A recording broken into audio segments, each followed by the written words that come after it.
Chapter 1817. No. This is impossible. The brood mother had completely collapsed. Her sharp mouthparts began to dig at the soil because of her position, but her body, which had lost 6 legs and 2 forearms, was still twisting unyieldingly. Everyone's mouths were wide open. Especially the fire demons who had just surrendered. They seemed to have seen the most incredible thing in their lives. Duque's performance was over before it even started. Those who did not know what was going on would think that Duque was just showing off the power of his melee mage. Only those who truly understood how to control the elements would understand what a terrifying thing Duque had just done. He had extinguished all the fire elements that a demigod monster had condensed. That was a terrifying amount of energy that was enough to blast everything within a radius of hundreds of meters into ashes. Duke, who controls the amount of elemental control in the fire elemental realm, is just that amazing.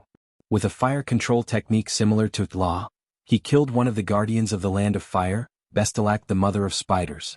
Major Domo, she's yours. This is your reward for winning over all the fire demons to my side, Duque said calmly, and then left with the alliance of heroes. Major Domo was overjoyed on the spot. He had been working for Duke for many years. Although he had been forced to surrender in the beginning, after so many years, even if he was not outstanding, he still had hard work even if he did not make any contributions. This time, Duke had casually tossed him a commander-level demigod that had yet to perish. This was definitely a great gift from the heavens. All the existences in the land of fire were violent.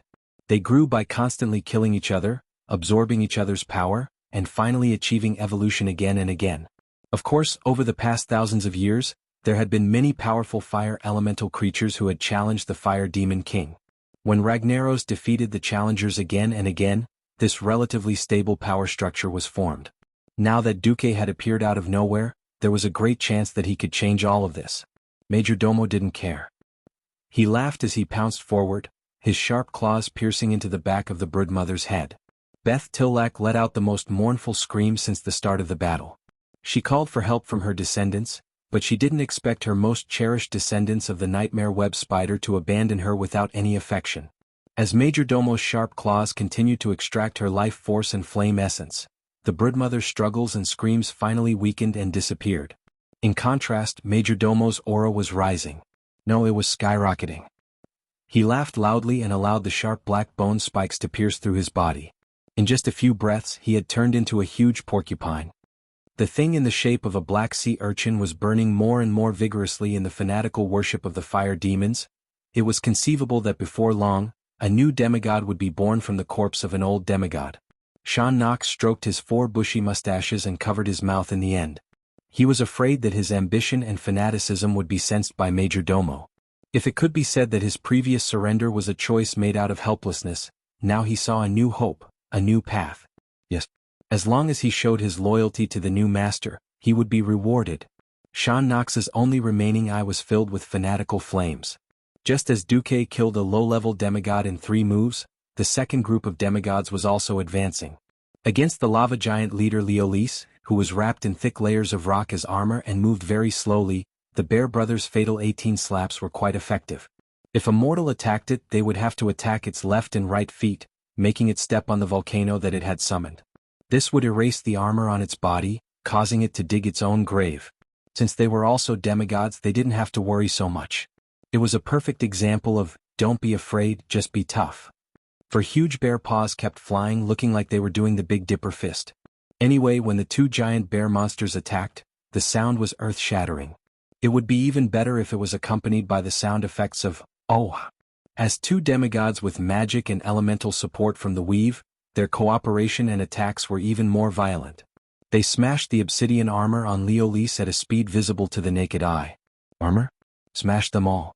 Obsidian monsters that wanted to provide armor for their boss? Smashed them to death all the same. The Bear Brothers ignored all attacks and fought head-on. What was even more amazing was that Duque's weave was too powerful.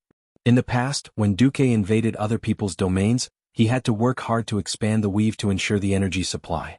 But this time, after Duque obtained Lager's divinity, the land of fire was already half his home field. With Major Domo's help, he could set up elemental pipes here without any scruples. After absorbing the fire elemental energy into the weave, it would be converted into the energy needed by the demigods and directly supplied to them. The Bear Brothers under Duque were now in a state of complete adrenaline. They didn't even need Avina to make a move, and victory was decided. 18 seconds into the battle, Lord Leolis fell to the ground. Under the lead of a few fire demons, the demigod team headed straight for the gate to Ragnaros's main hall. The one guarding the gate was naturally the gatekeeper, Belloc. Along the way nothing happened. The problem was that the wolf god was up to something. As they walked, they saw a group of fire demons besieging a huge molten demon hound. Goldring extended his right front paw and pointed at the demon hound. "Do you know? As long as it's a canine, it will worship me if I go up and roar." Goldring ran up and roared. Then, the demon hound ignored him.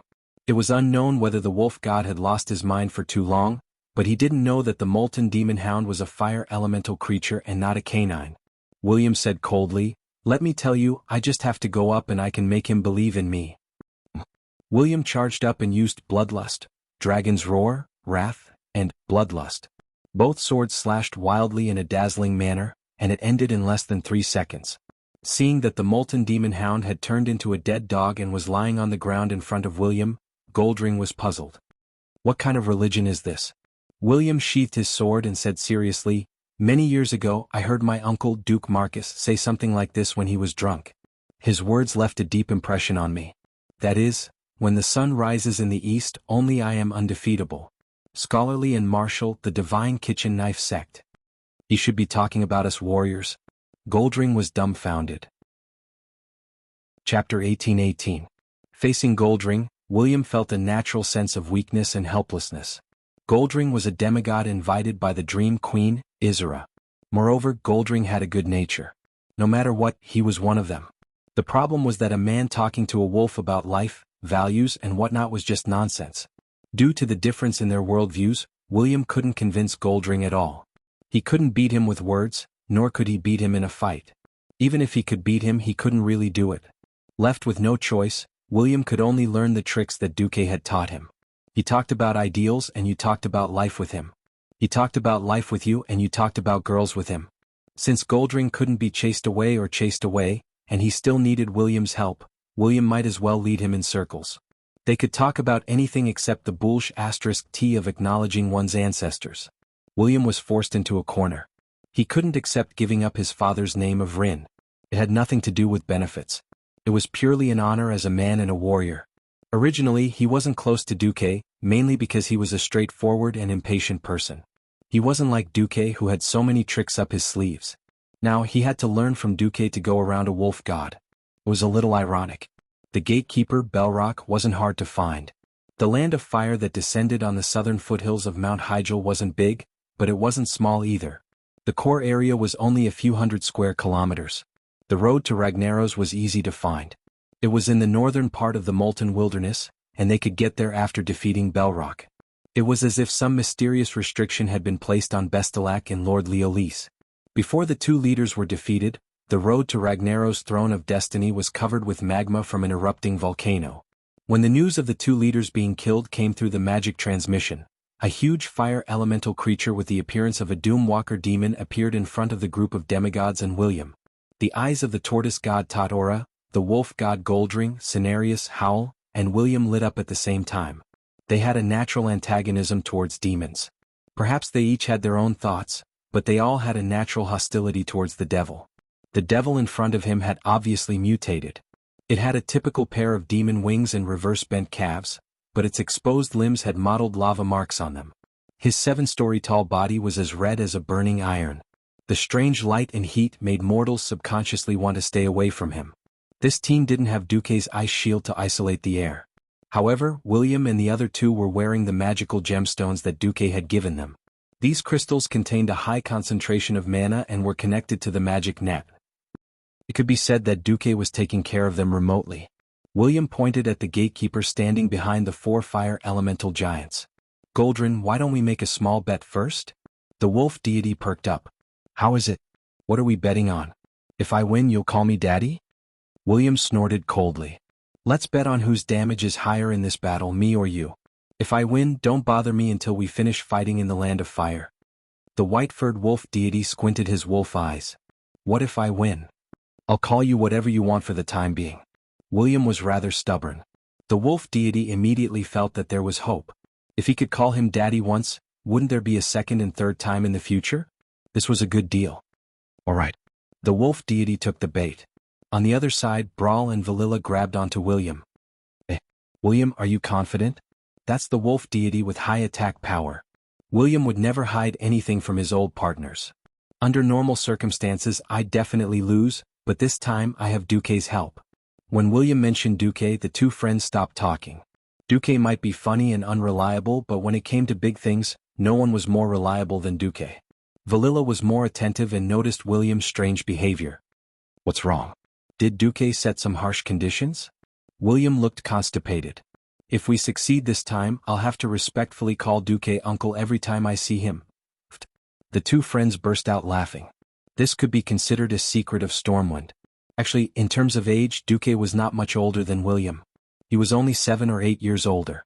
Strictly speaking, Duque and William were of the same generation. The bad thing was that Duque had started his career too early, and he was brothers with William's father and Anduin Lothar. He should have called him brother, but he had to call him uncle. As a straightforward boy, William could not accept it. For so many years, William would call Duque Duke or Commander-in-Chief in formal situations. In private, he would only call Duque Duque, and he would not call Duque uncle unless he had no other choice. He did not expect Duque to take advantage of William at such a time. Just thinking about it made him speechless. Valilla and Brawl were too embarrassed to attack William anymore. Of course, they understood that it was better for William to call a human, who was technically his elder, an uncle than a wolf, a father. The former was still reasonable, but the latter would ruin their worldview. This was simply picking the demon that was more pleasing to the eye, and then jumping into the pit. This battle. I'll take the lead with Tortola. William volunteered, which made the other demigods look at him with surprise. Berserkers were definitely more than enough to attract the enemy's attention, but they were too fragile. How could they compare to Tortola, who carried a tortoise shell all over the streets? I think that guy's flaming blade has a special effect that weakens physical defense. It's too much of a loss to let Tortola take the lead from the start, William said. Glorious flames. Belrock's attack will awaken a burning spark in the body of his main target. The physical damage received by the target will be increased by 20%, and the target's maximum HP will be increased by 20%. Every time Belrock triggered the glorious flames, he would receive a layer of the Soul of Fire effect. Every time Belrock triggered the glorious flames, he would receive a layer of the Soul of Fire effect, which would increase the fire damage dealt by 20%. This was Belrock's skill in history. Now that there was a traitor like Majordomo Executus, there was room to hide the source of the skill. After everyone agreed, William was the first to charge forward. Unsurprisingly, Belrock directly smashed the first few glorious flames into William's body. No one expected that the flames that were supposed to increase HP would have such a magnificent change. Chapter 18-19. Right now, a bunch of big shots in the Alliance had divine weapons in their hands. This was an era of heroes. This was a blessing, but it also troubled bards. It was easy to focus on one thing and lose sight of another, overlooking some powerful divine weapons. The two underrated divine swords, Sharatol, Shadow Ripper, and Aramine, Shadow Plunderer, were the victims of propaganda. To be fair, the power and special effects of these two divine weapons were definitely not weak. It was a pity that because of Duque, William, who was once the third most powerful person in the Alliance, seemed to be a little weak. Regardless of whether it was in the original history or in this life, William was not weak at all. He inherited the soul fragment of the wolf god Goldring, in addition to the body that was tempered by the cruel battles of the slave gladiators, the two divine weapon longswords, and the experience he gained from fighting against the semi-god rankers under Duke's leadership. It was no exaggeration to say that William in this life was stronger than he was in history. Because of Belrock's huge body, he naturally had the problem of moving too much in the eyes of mortals. William was known as a riding maniac, and his agility was also very high. The flaming demon's huge swords couldn't hit William at all. Instead, William seized the opportunity to use a knockoff, Meteor Blast Chop, and ruthlessly slashed the great demon 18 times.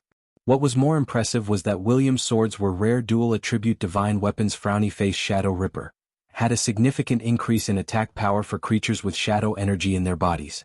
It could also absorb flames and holy energy in the surroundings.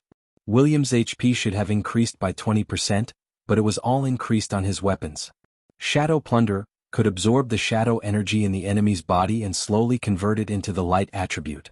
The gorgeous sword light was continuous, and each strike was fiercer and fiercer than the one before. It was as if William could kill this demigod demon single-handedly.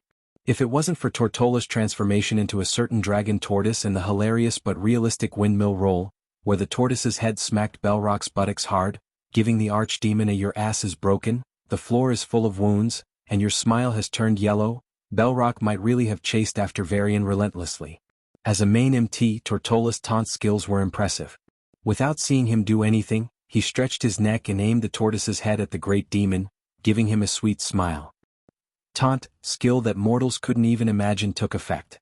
No one knew whether Tortola, in Belrock's vision, was repeatedly ravaging him with his retractable head or something else. Anyway, Belrock waved his swords in exasperation and chased after Tortola's tortoise shell. Clang. Dang. Clang.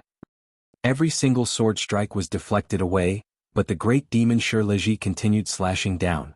At this time, the rest of the fighters had also entered the arena.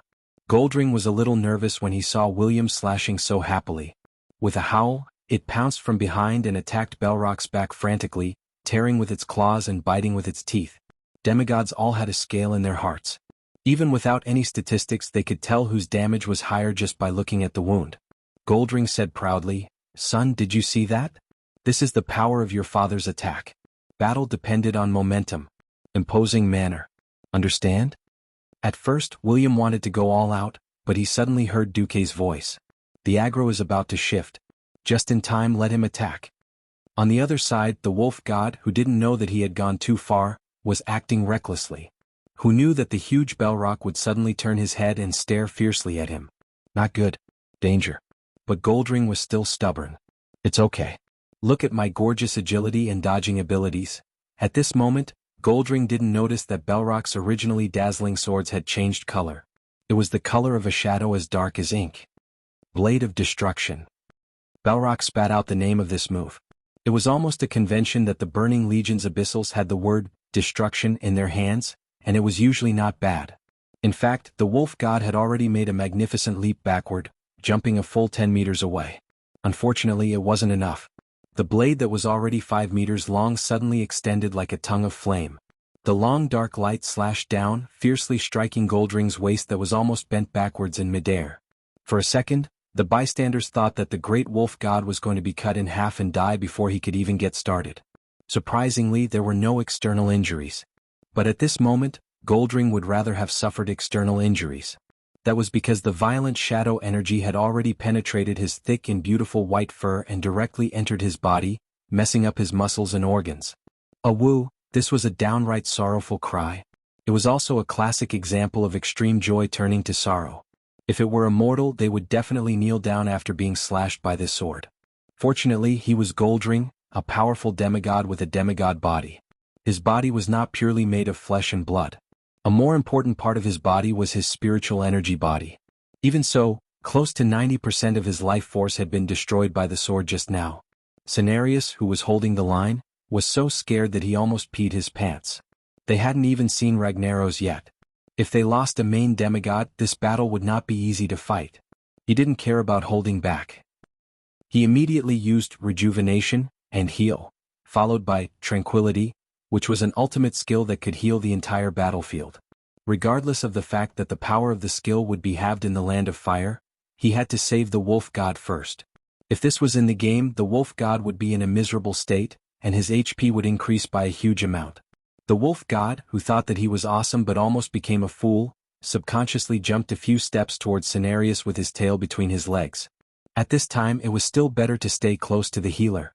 William was inexplicably shocked at first. Then he heard Duque's shameless laughter.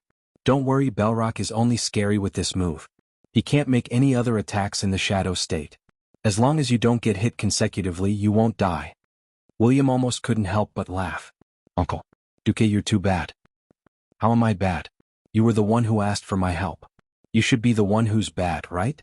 Duque's words made sense. After all, it was William who asked Duque for help. As a gatekeeper, Belrock's specialty was that he could fight and carry. However, he lacked the means to recover, so he could only rely on tricks like Ordeal Crystal to put his enemies in danger. If they really fought, it wouldn't be a big deal. 3 demigods in addition to William and Lord Howl, who were powerful enough to kill gods. Belrock didn't last long before he collapsed. Chapter 1820. With the collapse of Belrock's huge body, almost all beings in the Land of Fire noticed the changes in the Land of Fire. In the unstable space of the Land of Fire, in the misty northern sky, a gigantic palace that reached the clouds appeared on the other side of the seemingly endless sea of lava. It was so majestic and tall that it could support both heaven and earth. It had a grayish-black background, some bright red patterns and some golden runes. This was obviously not the work of nature. This was the palace where the fire demon king Ragnaros resided, the Saffron Palace. After defeating Lord Laeris, Avina was the first to rush back to see if she needed help. Who knew that she would see Belrock fall as soon as she came back? As the demigod with the strongest eyesight, she keenly noticed another change in the Land of Fire. Look! Avina spread her wings and pointed to a hillside that looked like a stairway to heaven, rising higher and higher. At the top of the hillside there was a huge circular portal. A moment ago it was just an empty ring, and within the ring one could see the sea of lava behind it. If anyone were to pass through the ring so foolishly, they would probably fall directly into the magma and be burnt to a crisp without leaving any bones behind. As Belrock fell, the runes on the ring, which were originally like chicken intestines, suddenly shone with a golden light. Under the illumination of the golden light, a portal with a mysterious and evil aura opened. In the center of the portal, in the chaotic and mysterious aura, there was a ferocious skull that kept flashing. No matter who looked at it, they felt that the skull was opening its mouth at them, as if it wanted to swallow them.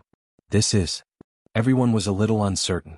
At this moment, Duque came over, surrounded by hundreds of fire demons. One of the former guardians of the Land of Fire, the demigod hunter Shanox, humbly bowed to the other demigods and then spoke.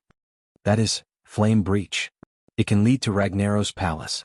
In fact, although the Land of Fire was indeed the core area of the fire elemental plane, it was actually a cage where the titans of the Pantheon had imprisoned Ragnaros and some overly ferocious fire elementals that couldn't be completely destroyed in a short period of time. Only through this portal can we reach the core region of the Land of Fire. Majordomo pondered for a moment and added, Ragnaros has been severely injured twice so far, and his soul has become loose. The first time was 25,000 years ago when the Titans conquered Azeroth. The second time was when you destroyed his doppelganger in the Molten Core. If Master kills Ragnaros in the Saffron Palace, he will be erased from this world forever. A person who betrayed his master for glory was never likable. Most demigods did not like Majordomo, but few knew that he had been forced to surrender by Duque. He didn't care anymore. Anyway, he could only follow Duque all the way to the dark. When Duque became rich, he naturally followed suit. If Duque knelt, he could only follow suit. Therefore, completely ignoring the gazes of other existences, Majordomo revealed this big news that was definitely good for the Alliance army. Duque felt a little good. Duque had had enough of enemies that couldn't be killed no matter what. They would often come back to life and resurrect. He didn't want all his enemies to enter the Eternal War list. Wouldn't it be annoying to have them cause trouble again after 30 or 50 years? Since there was a chance this time, he had to make Ragnaros kneel and sing Bleak. Let's go. The ferocious skull on top of the fire crevice kept opening and closing as if it was trying to scare the intruder or swallow the intruder in one bite. Duque was not interested in this boring trick of pretending to be scary. To be safe, he who was best at spatial magic among demigods naturally reached out a tish and inserted it into the portal. As soon as he touched it, Duque almost laughed out loud.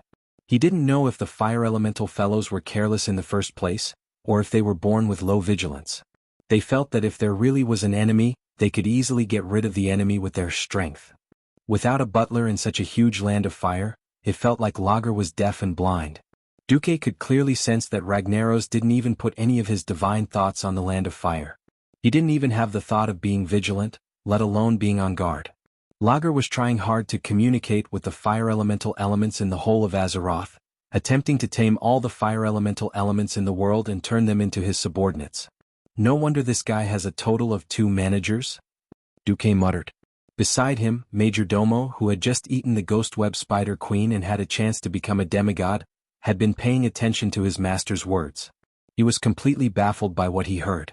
He couldn't possibly understand. Duque was talking about him and Fandral Staghelm, who was supposed to be the next manager. Lager was like an illiterate lord. Because he was too uncultured and only knew how to act rashly, all management matters could only be handed over to the managers. Now that history had changed, Fandral Staghelm didn't defect to the enemy, so naturally there was no more managers. There was also the rather troublesome Flame Druid combination in history. One demigod after another passed through the fiery rift. They arrived in front of a huge palace with its doors wide open. "Who are you? This isn't a place mortals are allowed to come." At least a few fire elemental creatures appeared. 2 fat fire elemental, flame archons, and 2 lava giants with magma flowing all over their bodies, molten flame fathers, were all the soldiers guarding the gate. They were all high attack, high HP and hard to deal with lava sputtering. If they were just mortal powerhouses, it might be a little difficult. But Duque had more than half a dozen demigods on his side. The bear brothers howled and pounced together. There were other wolves faster than them. The wolf god had just lost and was depressed. Because Belloc had taken out 90% of his HP, Goldring was restrained in the latter half of the previous battle, so he naturally couldn't beat Varian. The wolf god was rather unreliable when it came to recognizing other races as his sons, but he was still very principled. He said he wouldn't call him Sun Smash, so he wouldn't. He vented all his anger on the little monsters. Other beings might be afraid of the lava damage from these elite monsters, but Goldring's defense and vitality weren't considered strong among demigods. But before he became the god of the wilderness, he was born as a winter wolf. He walked in the polar regions and was born with frost elements. The surface of his body was surrounded by a freezing aura that was far stronger than the ice barrier of a Breaking Dawn mage, and it was very effective against fire elemental monsters. Chapter 1821. As the saying went, a cat's hands were cheap, while a dog's mouth was cheap. Duke couldn't figure out whether Goldring belonged to the Meowstar family or the Wongstar family. The wolf god was very fast. Mortals could at most attack the father of molten flames with the speed of a tortoise robbing a snail, but Goldring was robbing a snail-level lava giant at the speed of a cheetah. With a single leap he flew up 5 stories high. His 4 claws and mouth attacked at the same time, and with lightning speed, he plucked off the lava armor on the giant's arm almost instantly. He had broken through 5 layers of armor as soon as he entered the battlefield. Goldring's white shadow flashed left and right a few times, and the rock giant turned into an ordinary giant with bright lava flowing all over it. Cenarius, who had been depressed by Duque for a long time and had been a babysitter for a long time, had never beaten anyone up before. It was rare for him to show off. He posed in a Vsop centaur pose, raised his front hooves high in the air, and a javelin made of vines automatically formed in his right hand. Cenarius exhaled and shouted, "Ha!" With a loud shout, a green vine spear cut through the scorching sky, like a man taking a piss.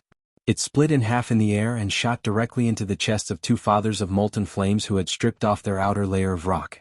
A touch of green rose from the foreheads of the 2 high-level lava giants. It was as if they saw something they had never seen before in their lives, a vast grassland overflowing with green. 4 high-level elites lay dead just like that, leaving only lava residue on the ground. Demigods wouldn't be interested in the corpses of this level of trash. But Shanox's 2 molten hounds were different. They rushed forward eagerly and tasted the delicious flame essence left behind after the death of their compatriots. Without needing Duque to do anything, the group continued to advance deeper into the Saffron Fortress. As a player in his previous life, when Duque entered the fortress, he would complain about who had built such a gorgeous palace for Lager. Later he found out that it was actually in the style of the Titans. The servants of the Titans were built according to the standards of a prison. This fortress was a prison. But even if it was made into a prison, it was still too beautiful. Most of the doors here were standard circular, and the flame characters on the circular borders gave off a smooth feeling of Latin. The brownish-black floor, paired with a large red round ball, highlighted the identity of the prisoners in this prison. Golden hemispherical braziers could be seen from time to time, with a golden band around them. They looked like a combination of Saturn and its rings. It was quite sci-fi. A fire elemental that looked as strong as Baron Geddon of the Molten Core blocked the only path. If it were 10 years ago, Duque and his hero alliance would have a headache encountering this fellow. At the very least, he wouldn't be able to escape after 20 minutes of intense fighting. However, times were changing. After experiencing many battles, the heroes were also growing rapidly. Especially when the will of planet Azeroth was slowly unlocking the limits of what mortals could achieve, the Lava Dominator, which was equivalent to a boss monster in the Dark Portal for 15 years, was nothing more than an appetizer. Without the demigod taking action, the Alliance heroes would beat it to death. Entering a huge hall, there was only a narrow path leading to the platform in the center of the lava lake. As the Alliance army approached, two dark green bugs, Molten Burner and Molten Spitter, suddenly emerged from the lava on both sides of the path. As soon as they came out, they spat directly in the faces of the Alliance warriors. Unfortunately, their attacks couldn't even break through Duque's ice shield. The raven goddess Avienna flapped her wings and casually shot them with a few lightning arrows. Ragnaros's mountain-like figure entered the vision of every powerhouse in the coalition army. He was too huge, so huge that it was impossible to ignore. His lower body was immersed in the lava, and every inch of his skin and limbs exposed to the air was made of golden flames. The metal gauntlets, pauldrons, and breastplates that seemed to be made of black iron were full of earthworm-shaped runes similar to the decorations on the gates of the Saffron Fortress. If his calculations weren't wrong, these should be the shackles that the Titans had left him back then. The aura of a demigod was extremely powerful, not to mention a bunch of demigods. Among the many powerful auras, there were a few that were strong enough to wake Ragnaros up. What? Mortals dare to step into my territory? Ragnaros shuddered. His relatively slow reaction finally caught the soul waves that made him extremely disgusted and angry. Major Domo? Duke Marcus? And Shaynox? You traitors! Ragnaros was so angry that even though his words were a bit messed up, his anger directly ignited the intense reaction of every drop of lava and every bit of fire element in the fortress. With his earth-shattering roar, the entire fortress and even the entire fiery land could clearly feel the tremors. It was as if a huge ancient volcano was about to erupt in the next second, spewing out terrifying lava that could cover 3,000 kilometers. The two fire demon leaders were shocked. They had an almost natural fear of their former master. It was the painful memory of being brutally abused countless years ago, and it was also the accumulated power that couldn't be erased after thousands of years. They were a little scared on the spot. How could Duque give in to them? If they gave in, wouldn't it be a slap in the face to their new master, Duque? Duque smiled. His voice spread out with divine power and instantly spread across the battlefield. Snap. Duque snapped his fingers crisply. The sound wasn't loud, but it was as if the most mysterious switch had been pressed. All of a sudden, the fire elements and surging lava in the entire Saffron Fortress all calmed down. Ragnaros immediately realized that it was Duque who defeated his clone and robbed him of his divinity and control of the elements in the fiery land. Then he used that control to control the situation. Ragnaros cursed, "You despicable thief." Amused, Duque tilted his head and laughed. Thief? Why do I clearly remember that I killed my way into your clone's lair, the Molten Core, and killed your clone before openly snatching the power that originally belonged to you. As for you insulting me as a thief, I would like to express my deepest protest. If possible, please call me a thief with divinity. He was just robbing a thief, yet he sounded so righteous and dignified. Several of Duque's women laughed on the spot. Tyrande even smiled brightly, without a trace of the dignified high priestess. While Duque's women were amused, Ragnaros was naturally even angrier. Robber. Traitor. Destroy all of you. I will watch you burn. Fire will purify everything. Chapter 1822. Accompanied by Lager's distinctive slogan, he raised the giant hammer in his hand high. The hammerhead alone looked as huge as a heavy tank. It was covered in spikes and surrounded by a temperature of over 10,000 degrees. It was very powerful. Duke knew that this was no longer the hand of Ragnaros the Balrog that Lager liked to use the most. Instead, it was a lower-level hand of scorching destruction. This two-handed hammer was equally powerful, but in theory, it definitely didn't have the terrifying power to kill someone instantly. In fact, it couldn't be calculated that way. The divine artifact, the Balrog hammer, was held in the hands of Lager's clone, so its power was extremely limited. The hand of flaming destruction was an epic weapon, but it was used in the hands of Lager, who was blessed by the fire elements of most of the Land of Fire. In the end, it was hard to say which weapon was more powerful. Of course, there was another saying. The Balrog hammer was the Balrog hammer precisely because it was held in the hands of a Balrog. Only in Ragnaros's hands would this hammer be the genuine Savras. Suddenly he felt a little lucky that because Magni Bronzebeard had turned into a diamond, the divine artifact, the Balrog hammer, was temporarily passed on to his younger brother, Muradin, and was not present today. If the original Balrog hand had appeared, it was really hard to predict what would have happened. Even Duque didn't dare to take Ragnaros's angry blow head-on. It couldn't be helped. Not every demigod had strong vitality and defense. For example, Medivh did have strong magic power and magic attack power, but when he didn't use a magic shield, he was not much stronger than an ordinary human man. Duque had used 3 elements to completely strengthen his body, but he was a human. No matter how much he strengthened himself, he wouldn't be more durable than a dragon with half his body. When Ragnaros began to spread his fire domain and the other elements couldn't operate well, Duque didn't want to casually break through space and use flash when facing Lager's hammer. A true top expert who had stepped into the divine realm was extremely difficult to fool. Duque couldn't guarantee that his teleportation would be seen through. Therefore Duque decided to call for help. He circulated his chi in his dantian and shouted, "Big bear." In the next moment, a giant bear that was walking on its hind legs swayed its big bear butt and used charge to knock away Ragnaros' Savras, right before it was about to slam down on it. As he worked, the demigod did not forget to mock Duque fiercely. "How many times have I told you? My name is Ushak." Duque didn't care and shouted again, "Bear too." *CK. "My name is User." Although he was cursing, Urso, who had mastered elemental power, pounced on Lager. He pulled out a dazzling purple lightning spear from between his gigantic bare paws and threw it at Lager's lava body. BZZT.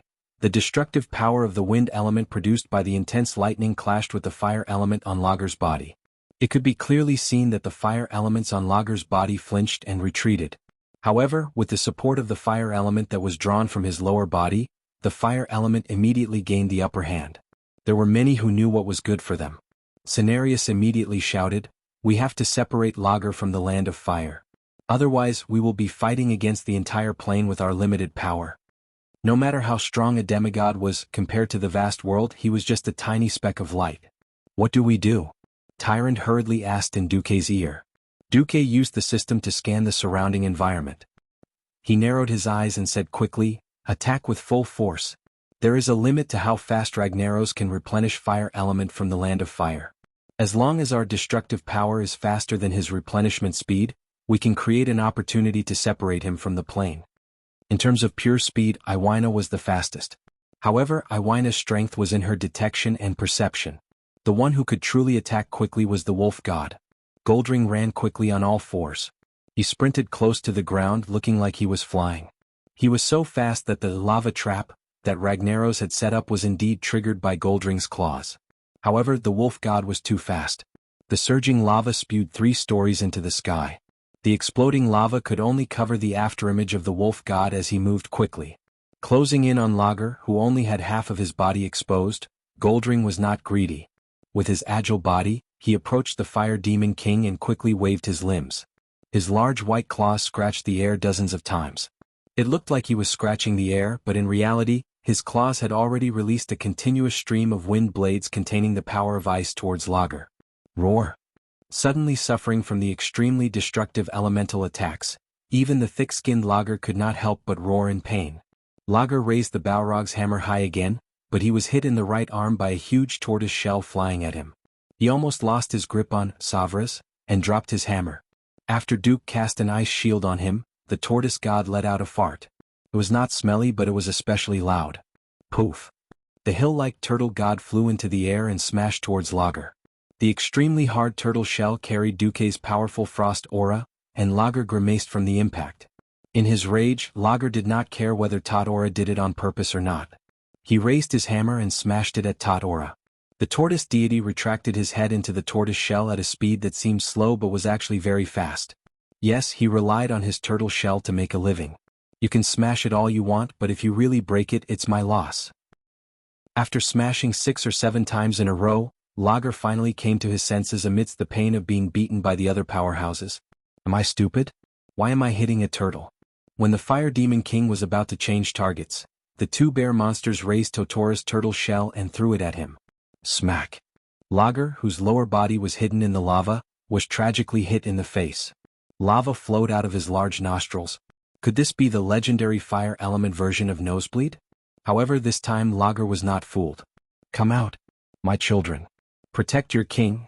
Countless small inverted triangular fire elementals emerged from the edge of the platform where the Fire Demon King was. They rushed out of the pillars of fire and rushed towards the huge hammer, Savras, that Lager was hammering on the floor. Don't let them touch the hammer, Duque shouted. Ashbringer, as bright golden holy light was the first to be unleashed. In less than half a second, all the children of fire on the right side of the platform were wiped out. Imriel stuck out her buttocks as she swung the divine artifact great axe in her hand, which did not fit her size. In a 720-degree arc, happy flames swept across the area, destroying the Son of Fire and successfully absorbing all the fire elemental energy that was escaping from it. Chapter 1823. While the mortal heroes were busy dealing with the Son of Fire, Ragnaros hid. He completely hid his huge body in the lava lake in the middle of the platform. Not only that, but every 4 seconds, a dozen scorching lava arrows would shoot out from the boiling lava lake. Lager, who seemed to be a product of surging lava, actually had a different kind of scheme. He aimed every lava arrow at the heroes and demigods on the platform. Kalia could not dodge in time, and a lava arrow blasted into her body. If she had not swung the Veronel Ancient King's hammer in her hand at the last moment, and the head of the hammer floating above the handle suddenly bloomed with a soft golden light, blocking the blow with a huge shield, Kalia might have been disfigured. This was only a theoretical possibility.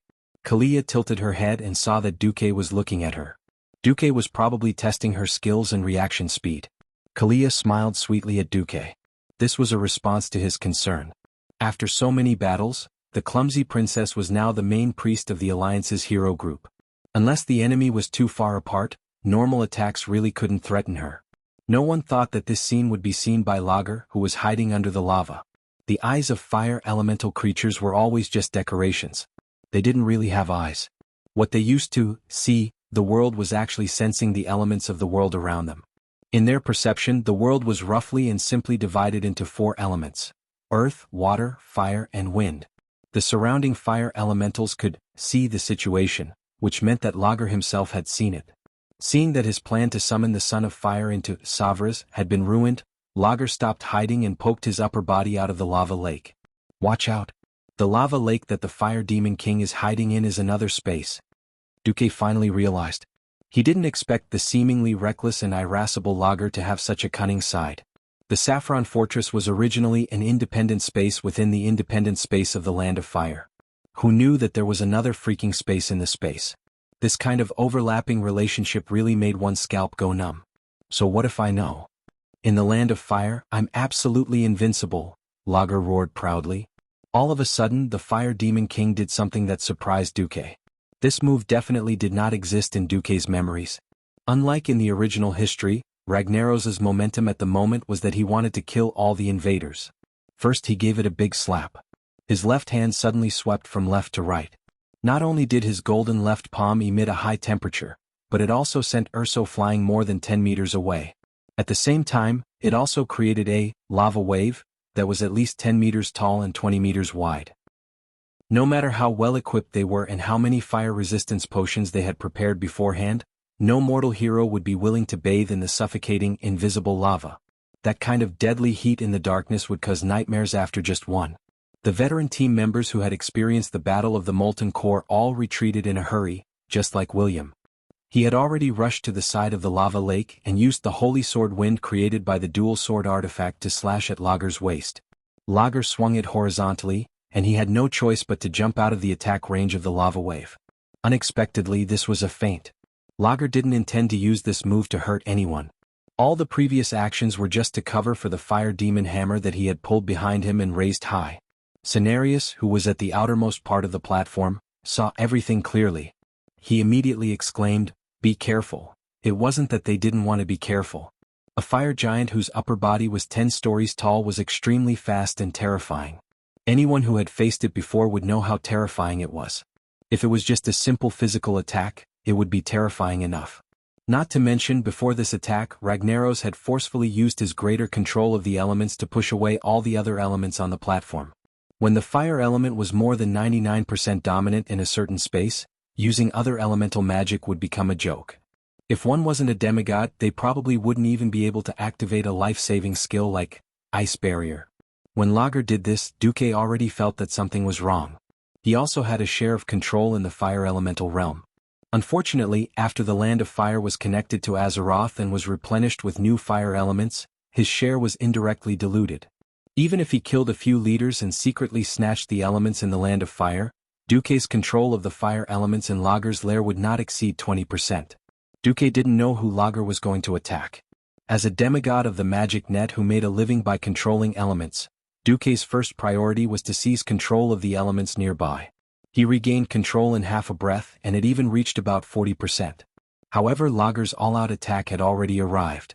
At this moment, Duque finally realized that Lager's target was Kalia. In a team battle, get rid of the opponent's healer first. This was common sense and there was nothing wrong with it.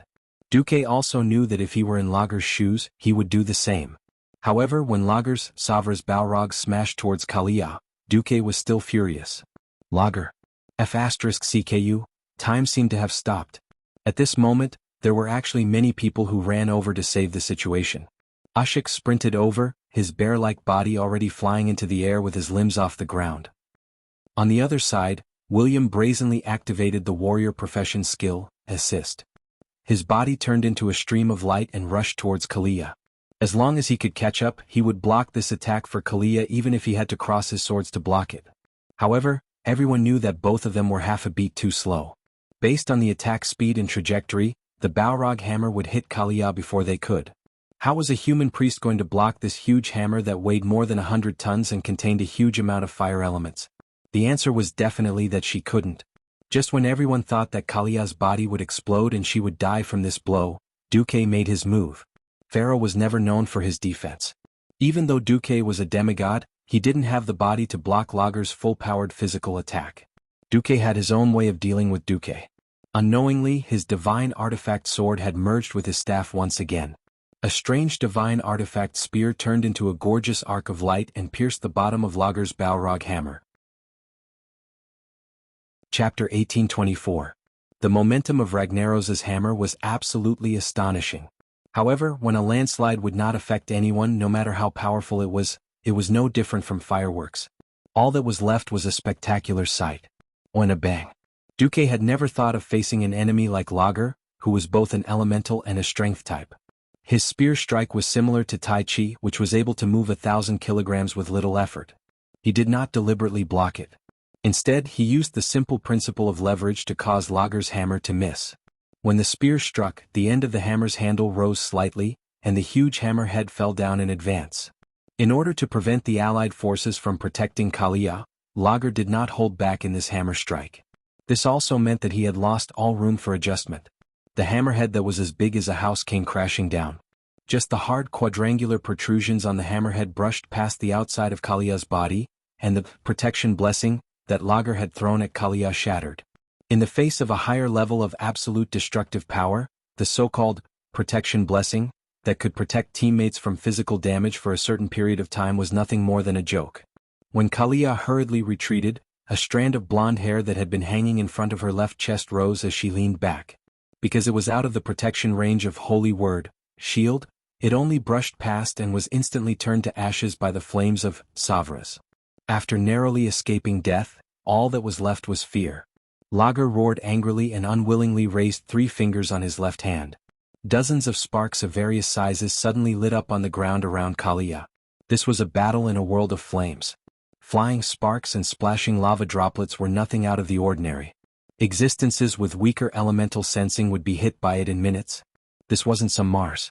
It was a highly variable, molten core. If left alone, it would absorb the fire elements in the surroundings within 1 to 2 seconds and turn into molten hellfire, turning the surroundings into a purgatory. Unfortunately, Lager was facing Duque, who had the strongest elemental sensing in the world.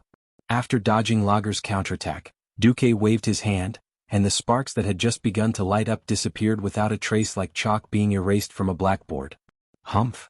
Lager snorted coldly. Only now did Kalia truly feel a lingering fear. Her pure and pretty face instantly turned deathly pale. It seemed like Lager's attack had come to an end, but who would have thought that a scream would come from mid-air? No one noticed it until a scream rang out. Everyone looked over and saw that the Raven Goddess was bathed in flames and had fallen head first. From the looks of it, he didn't fall onto the platform but into the lava lake in the distance. No one knew what had happened. Only Duque, through the records of the system elf, could see from the quick replay that Lager had used the moment he missed Kalia's attack to smash his hammer into the lava lake, creating a huge wave of lava that was tens of meters high. His ferocious attack had paralyzed Divina, making her think that it was just the aftermath of his attack. who knew that his left hook would suddenly appear in the middle of the huge wave. Without any buffer, Avienna, who was in midair, took Lager's punch. "I'll go save her." The agile wolf god flew away and left the battlefield. With the momentum of his wave-like subtle steps, his claws barely touched the surface of the lava lake outside the platform as he sprinted across the lake. With a gorgeous pounce, he managed to catch Avienna before she fell into the lava. For a second, Duque almost wanted to warn Avienna, "Grow wretchedly and don't be reckless." No matter what, this was the first demigod that Lager had crippled. Soon, the second demigod that had retreated was born. No one had expected it to be Tortola. The turtle god also had his limitations. He was very strong in pure defense. What everyone had to consider was that his original body was a turtle. After leaving the familiar ocean and coming to land, his strength was slightly discounted. When he reached the land of fire, he had to give another 50% discount. His defense against physical attacks was indeed impressive, but Savra's main attack method was the fire element. Duque had already been continuously injecting frost elements into Tortola's body to offset the power of the fire element, but he had received too much fire element. When he couldn't expel it from his body, Tortola's demigod body was directly affected. His tortoise skin was drying and cracking, and his limbs were becoming sluggish. In the end, he couldn't even stand. Like a billiard ball, Lager hit his turtle shell horizontally and sent Tortola flying near the fortress gate. Shocking. Lager had seen through Tortola's weakness: slow movement. The turtle god's movements were slow due to a lack of water.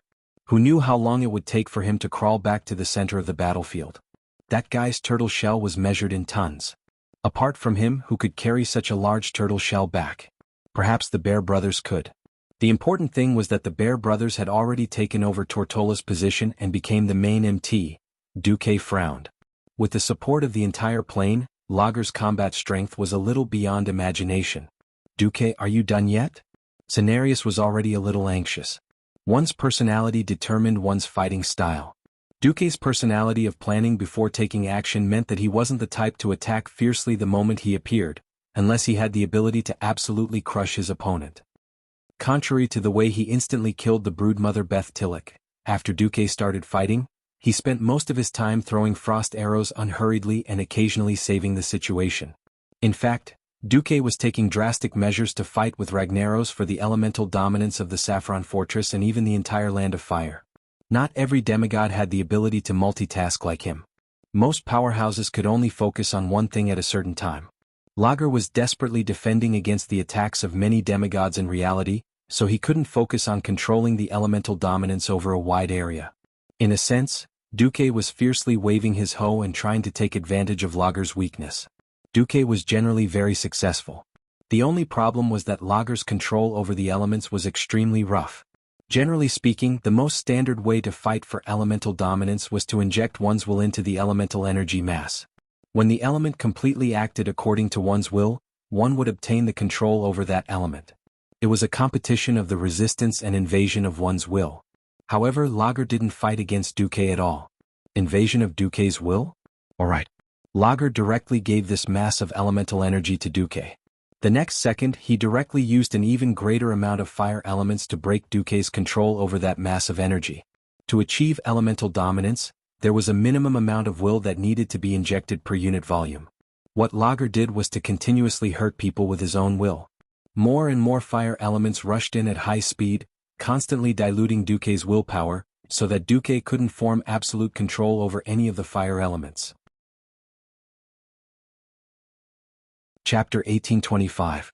For a short period of time, Ragnaros was indeed able to effectively resist the invasion of Duque's will. He did not give up control of the fire elements. However, Duque's will never stopped invading. As time went on, when Lager was unable to inject more fire elements to maintain a diluted state, or if he used elements that Duque had not invaded to replace them, Duque would seize control of the entire Land of Fire much faster than before. This was a classic double-edged sword. Lager was betting that he could get rid of Duque and his gang before Duque seized power. To be honest, at this point, Duque was no longer in a hurry.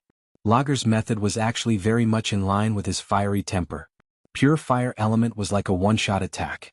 If he could not kill the enemy, he would die of exhaustion. In a sense, fire element was not very compatible with Duque's temperament. Duque was completely relying on his rich knowledge of thermodynamics as a transmigrator and the help of the system to snatch the meat from Lager. If it was just a simple battle between Duque and Lager, Duque might really be exhausted to death by Lager, who had more resources and the geographical advantage.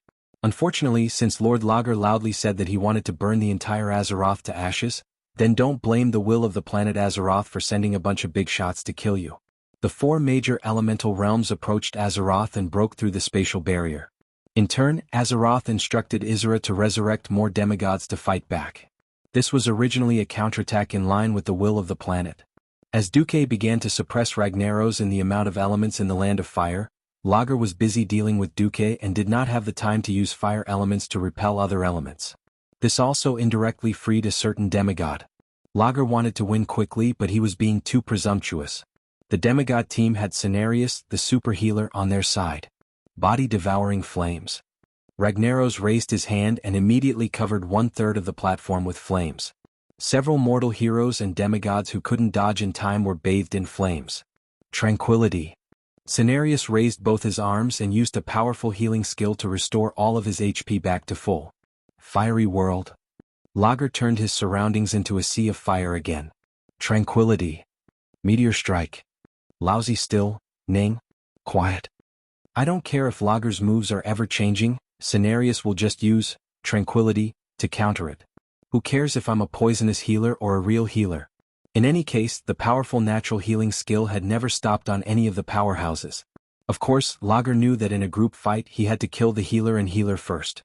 After Kalia almost got into an accident, Ashik and User could be considered to have seen through Lager's thoughts. They did not do anything but stood in front of Cenarius, ensuring that they could catch the sledgehammer with their bare hands. The 2 bear monsters had thick hides and flesh, and they were able to withstand Savra's attack, not allowing Cenarius to be injured in the slightest, nor was his spellcasting interrupted. These 3 demigods were not the only ones that Lager had to deal with. The Raven Goddess rested for a while, then spread her wings and flew into the air to attack again. Tortola took a breath and began to prepare for battle again. The Wolf God Goldrin's attacks did not stop. This did not even include the attacks of the other mortal powerhouses. Theon, Varian, Hoof. These mortals wielding divine artifacts were not the least bit inferior to the demigods in terms of attack power. Lager wanted to use the Sons of Flames and Sons of Lava to deal with the mortals, but he helplessly realized that his underlings were no match for these mortals. Even without these big shots wielding divine artifacts, the other mortal powerhouses were enough to beat these small fire elementals into pieces. What was even more disgusting was Duque. As Duque's willpower spread through the fire elementals, Lager began to be unable to use the fire elementals to disperse the other elements into the surrounding space through the void. Using a high concentration of elements to disperse the other elements also meant that willpower had entered. Duque wanted to fight against Lager's willpower, so if Lager used his own willpower to fill in the gaps, wouldn't that be exactly what Duque wanted? Pure violence could not kill the demigods on Duque's side. Even if they were injured, they would not die. After a short while, even if they were on the verge of death, they would revive on the spot and continue to fight Lager. Lager felt a little powerless to fight for the control of the elements. As Lager's control over the fire elementals decreased, Cenarius, who rarely used spells other than the nature element, began to use ice element spells. As the leader of the nature element, Cenarius did not only know nature element spells. In fact, he could use many spells that were beneficial to the natural world. Torrential rain suddenly came and extinguished many of Ragnaros' flames. Duke, who had his hands free, summoned quite a number of ice barriers, and even huge ice walls. Any living meteors summoned by Ragnaros would perish as soon as they entered the range of the ice barriers. Unknowingly, the scales of victory were tilting towards Duque's Azeroth powerhouses.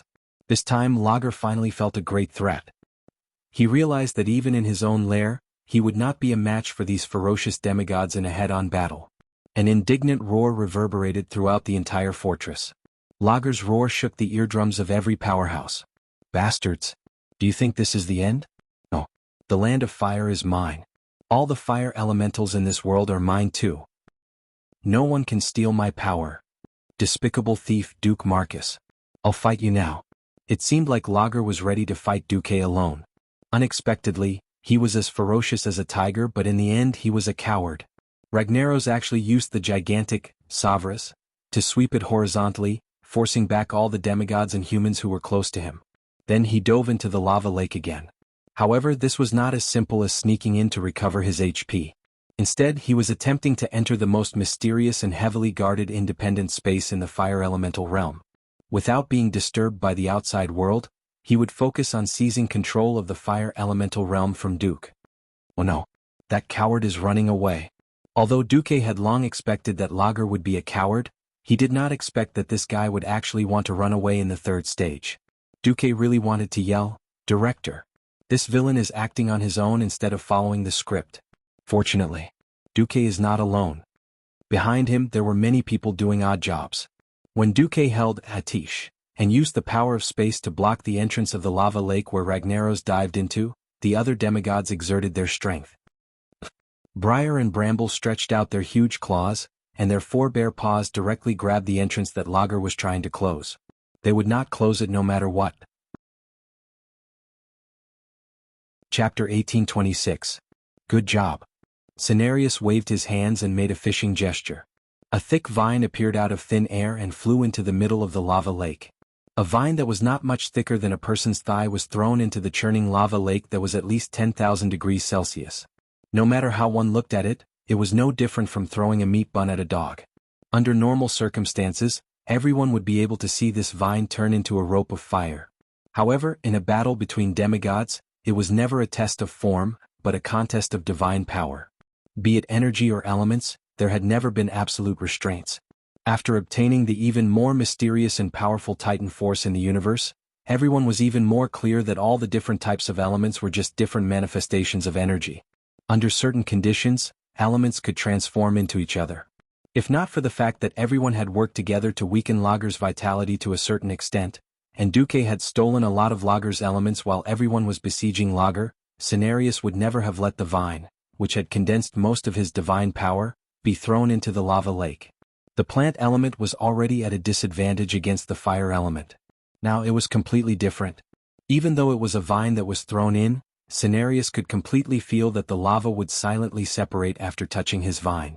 It felt like what he had thrown in was not his own vine of life, but a real fishing line on a fishing rod. Around the fishing line was not the terrifying lava that could destroy the world, but ordinary clear water. It was as easy as fishing in a small river in the Grey Valley forest. If Ragnaros, the Fire Demon King, was also considered a fish, then he must be a big fish. A super big fish. Originally, it was absolutely impossible to see one's own fingers in the lava. The Logia vine had no detection ability at all in there. Under the guidance of Duque's fire element spy, the vine that was connected to Cenarius' life and soul easily found Lager, who had not dived too deep. It smoothly tied a slippery knot on Lager's neck and directly pulled Ragnaros' body. "I caught him. Come and help," Cenarius yelled. Apart from Duque, who was still leaning on Atish and focused on preventing the spatial rift from closing, almost all the demigods rushed to Cenarius' side. The turtle god Tat-Ora arched his body and made his turtle shell the fulcrum of the vines. Xiongda and Xiong-Er were the strongest. They grabbed the vines and pulled them out like a tug of war. Goldring's strength was not too weak. He bit at the very end of the vine and used all his strength to pull it towards the walkway leading to the platform. What was hilarious was that the demigod fire demon hunter Shanox, who had been watching from afar and was too embarrassed to do anything, or rather he was afraid of angering Lager, his old master, but he also came to help. As the saying goes, everyone kicks a wall when it's down. Lager relied on his gigantic physique, which was at least 10 stories tall to begin with. However, there were too many demigods here. Apart from the Raven Goddess and Cenarius, who were slightly weaker in strength, the others were all demigods with decent strength. As the saying went, who could be blamed for challenging the entire world in a moment of excitement? With the combined efforts of the group of demigods, Lager could not even be a coward this time. He was directly pulled out of the final safe haven. "I'll separate him from the land of fire," Duque yelled. The involvement of Cenarius and the other demigods undoubtedly separated Lager's god. While Lager was busy struggling in the lava lake, Duque suddenly increased the pace of his attacks. Many mortal heroes noticed that the lava lake that Lager had dived into had started to cool down. Even though they could still see the golden light shining from below, the surface of the lava lake had undoubtedly started to solidify. It was a grayish-black color that appeared after volcanic ash cooled down. The next moment, Lager's gigantic upper body was pulled out of the lake. In the center of the lake that was starting to cool down, Lager discovered that he could not break free from the damned vines, so he simply broke through the rock wall and stepped out with one leg. Then he used the other leg. Before the lava completely cooled down and solidified, Ragnaros's entire body finally appeared on the platform. When his gigantic body was pulled out by the vines, Hoof exclaimed when she saw Lager's appearance. "Oh my god! Lager was actually pulled out by you guys in his underpants." It would have been better if she had not said that. Now that Hoof said that, the group of Alliance heroes burst into laughter. Back in the day, Lager's clone was so high-end and magnificent. His burly upper body, domineering bracers, armor, and breastplate, the gigantic fire demon warhammer that seemed to collapse mountains every time he waved it, and his lower body was constantly spinning like a fire tornado. Ragnaros, who was in the molten core, undoubtedly gave everyone a supreme epic feeling. The description of the fire demon king from the heroes made countless busybodies in the tavern sigh with emotion. The children who worshipped the heroes were also moved. What the hell was this Lager? It would have been fine if they did not look at his lower body. One look and they felt that he was not just one level lower. Although everyone could imagine that he was a humanoid creature with 2 hands and 2 legs. This Lager was only wearing a pair of short metal underpants, and his crotch armor was like a huge black iron anchor that was swinging around. It was easy to think of things like tiger penis or elephant penis. Forget about that. Compared to Lager, who was wrapped like a conical bucket, it was easy to think that Lager was actually like a sissy in a skirt who suddenly shyly went back to his room. Originally, he thought that the room was too hot, and in order to cool down, he only wore underpants and wandered around his room. It was at this moment that a bunch of unromantic bastards grabbed him out of his little nest and wanted to beat him up. This was really out of character. "You've angered me. You've really angered me. I'll come out now and crush all of you into ashes." Lager's threat might sound powerful the first time, but after hearing it for a while, it sounded like the laments of a defeated dog. Eee. Eee. At some point, the mortal heroes had already started to surround him and sneer. All the demigods were even more eager to fight. If Ragnaros was connected to the land of fire and had endless elemental energy to replenish himself, perhaps no demigod here could defeat him. However, when no one called for external help and only used their own stored energy to have a fair duel, then there really were a few demigods who lived up to Lager's name. "Son, watch Daddy's performance." It was not that Goldring did not mean to break his promise, it was just that he had suffered for a long time, and in a moment of excitement he had forgotten. Chapter 1827. It had to be said that the wolf god's all-out attack was quite ferocious. At least in the first round, Lager could not keep up with Goldring's speed at all. Whoosh, whoosh, whoosh. Dozens of claw shadows tore through the air and quickly streaked across the void, imprinting themselves on Lager's huge body and causing him considerable damage. Ragnaros was not an earth elemental giant, and he did not have a body that could knock the teeth out of dragons. Other than the few metal armor on his body, Lager was dressed like a berserker. If he changed to a shield and changed his hammer to a spear, he would look like a Spartan with 300 red underpants. In a rage, Lager swung his hammer at Goldring. Unfortunately, the difference in size and speed made Lager look like a human lord trying to deal with a white mouse that had crawled all over his body. The waist between Lager's breastplate and belt was as big as a racecourse for Goldring. If Lager had focused all his attention on Goldring, the Bear Brothers would have already arrived. Oha! Ah! Ah!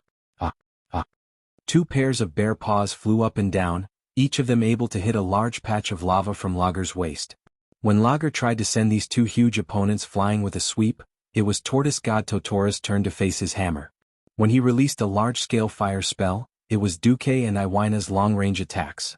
Iwina's attack power was limited, and could only be considered a nuisance at most. Duque, the thief who had stolen the origin of fire, was the one who was aggressive.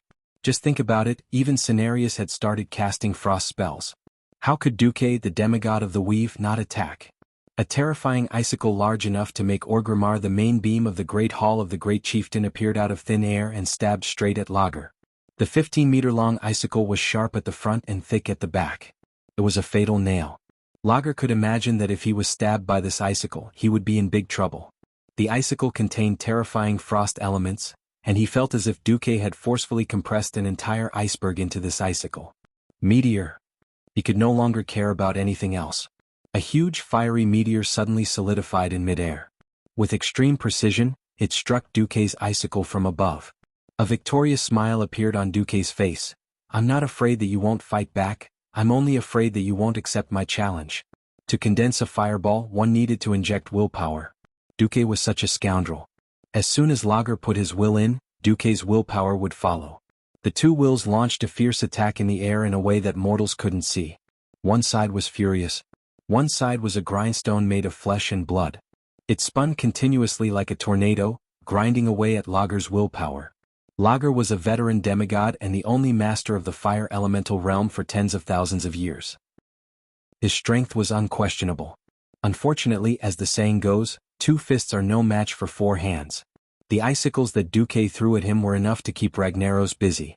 Not to mention the demigod fire demon hunter who was trying his best to please his new master, 6 gods of the wilderness, and more than half of the mortal hero group. Countless injuries were left on Ragnaros' burly and huge body. For a moment, he wished that his body was covered in armor. Then he wouldn't have to suffer so many physical injuries for no reason. Right now he was like a water bag riddled with holes. Magma was gushing out from almost every corner of his body. In the past, the magma was just a part of his body that he constantly replaced. Now it was his life force that would never return. "Did you, Marcus?" Ragnaros let out the loudest roar since the start of the battle. He raised his Savra's warhammer high and bent his body backward. He didn't even notice that the middle finger of his naturally extended left hand was bitten off by Goldring. Lager was going all out. Right at this moment, the space that was filled with red and yellow was dyed with a more dazzling golden line. Duque disappeared. A mage's most common spell was Flash. 499.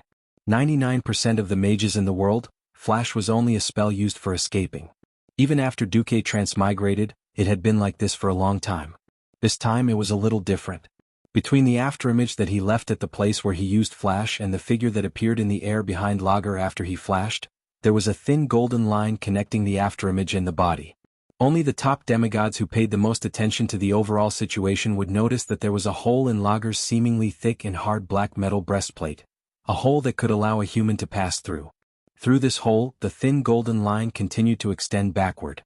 It pierced through the northern wall of Sapron Fortress outside the huge lava lake and even the spatial barrier of the Land of Fire. At this moment, on Duque's Song of Light and Shadow, there was a fist-sized crimson bead. It wasn't quite right to call it a bead because those with sharp eyes, such as the crow goddess Avina, were surprised to see that the bead was contracting and expanding like a human heart. It was pulsating. It was similar to the beating of a heart. If one was observant enough, they would notice that as the bead was pierced, its pulsation became slower and slower, and the pulsation became smaller and smaller. This is...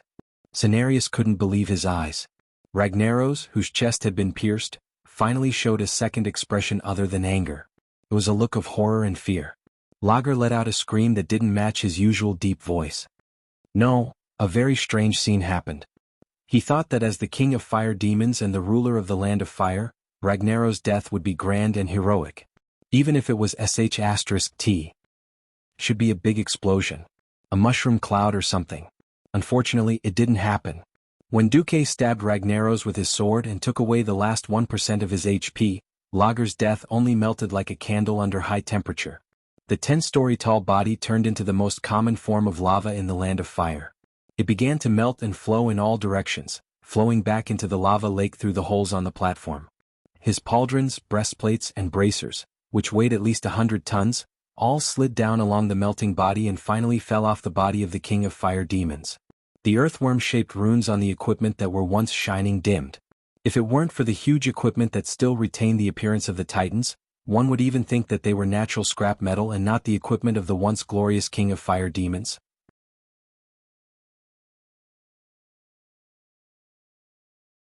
Chapter 1828. To the veterans of the hero team, oh, the veteran team members, this was just another feat worthy of praise by the Great Alliance hero team.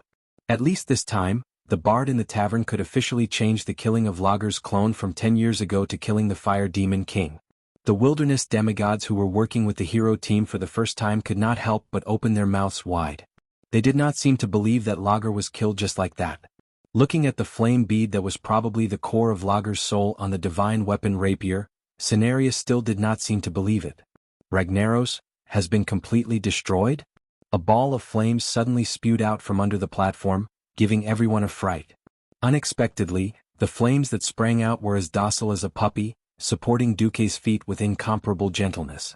Duque took the opportunity to sit back, and the pillar of flames suddenly transformed in less than a tenth of a second, becoming a pure flame throne. A brand new crown formed by the purest fire elements was crowned on Duque's forehead. Sitting on the brand new flame throne, Duque used his divine will, and the throne made a gorgeous turn on its own. Duque was now facing his companions who had come to challenge Lager, as well as the demigods. Every powerhouse could not help but purse their lips or move their lips, quietly waiting for Duque to speak. Duque tilted his head thoughtfully because both he and the other existences heard a funny voice. "No. You can't destroy me. I am the eternal king of fire. I am the terminator of all things in the world." Duque put Atish back into the space storage bag and used his free left hand to pluck the flame bead that had not completely stopped beating. One could feel the violent wrath of thousands of vengeful spirits gathering on it. It was an irrepentant irritation. It was an eternal roar. Duque's lips curled into a smile. "Yes. Very good. As expected, this is the real Fire Demon King. I'll be very disappointed if you suddenly admit defeat at the very end." Duque looked into the eyes of the two fire demon leaders and saw the desire and fear in their eyes. However, they quickly recognized their situation and bowed their heads deeply to Duque. As traitors, all the fire demons had complicated feelings. On the one hand, they wanted Duque to completely destroy Ragnaros, so that their history of being a traitor would be completely annihilated, and no one would ever come to take revenge on them. Majordomo Executus, who was well aware of the balance of power, knew that if Duque spared Lager's life, it would be a standard imperial study. A traitor. A person who had been betrayed and surrendered. This kind of natural opposition doomed the fire demon's future to be miserable. It was not that Duque had no precedent of forcing a demigod of a foreign race to surrender. Not to mention others, the Kiraji twin emperors were the best example. For a moment, Shanox wanted to say something to see if he could urge Duque to destroy Lager. Instead, it was Majordomo who grabbed this powerful but not so smart former subordinate. Majordomo shook his head almost imperceptibly. Duque looked at the two fire demon leaders who had lowered their heads, smiled, and crushed the lava core that carried the last of Lager's soul. No. For a moment, an unprecedentedly violent impact of the soul and divinity directly blasted into Duque's spiritual world. The next moment, the sky and the earth changed color. The lava at the bottom of the platform, the ruins around Saffron Fortress, and even the lava that splashed on the surrounding walls, all dimmed at this moment.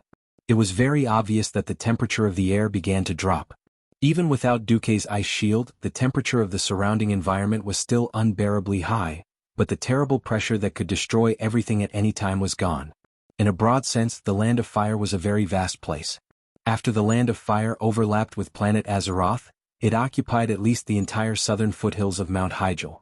On the defense line close to the north, a large number of low-level and mid-level fire elemental creatures were crazily attacking the defense line formed by Guardian Hyjal, the Night Elves and the Dalajan Mages.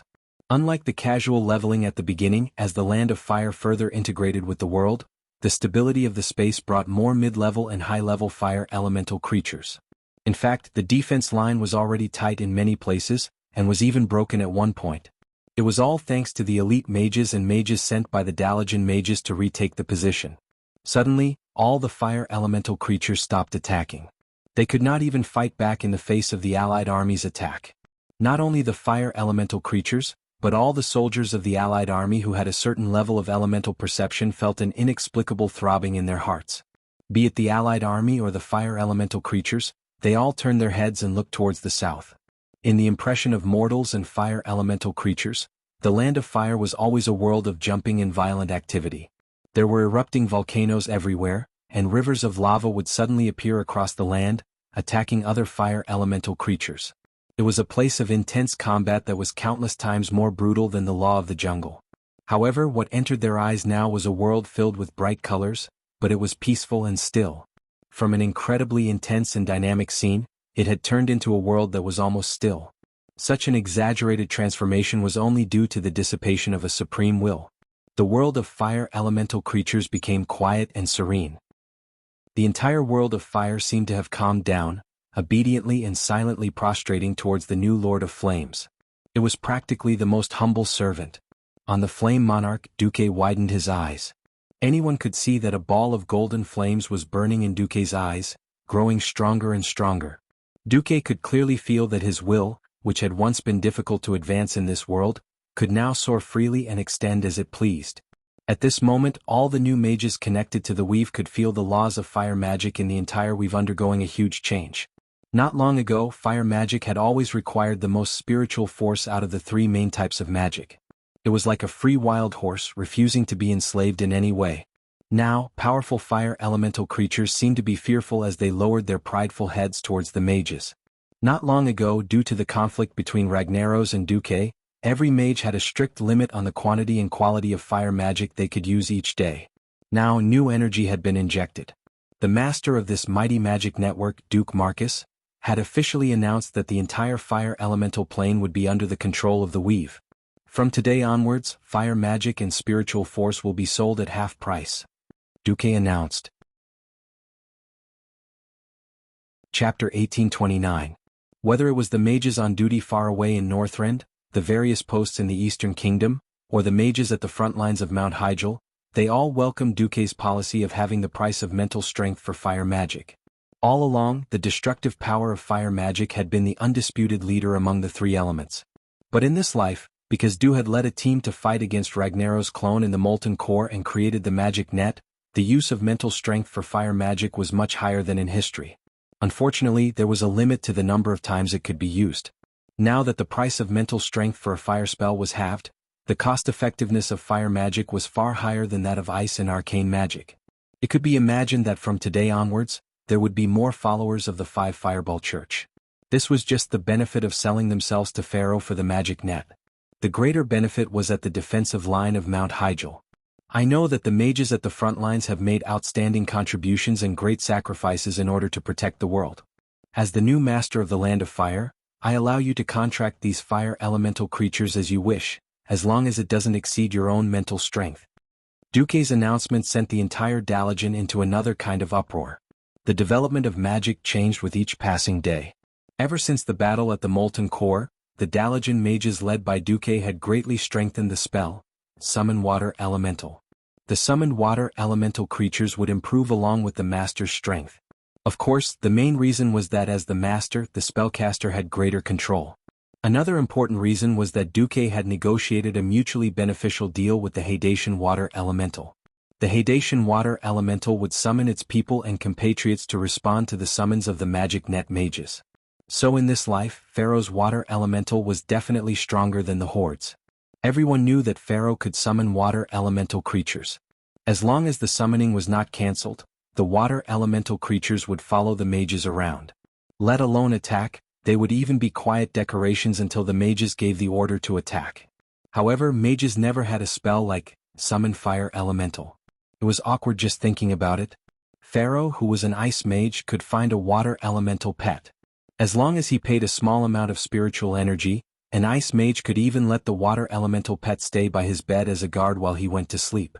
The water elemental was not annoyed. If you wanted to perform, it would quietly watch you act cool. If you wanted it to beat someone up, it would shoot frost arrows. If you wanted it to be a bodyguard, it would beat up whoever beat you up.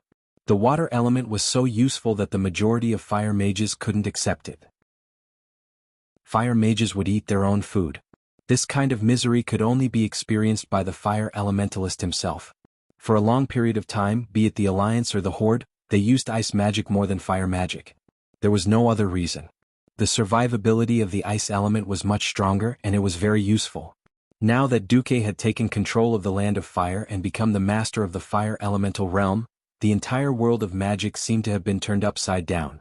It wasn't that there were no fire mages who wanted to use fire elemental creatures as long-term summons.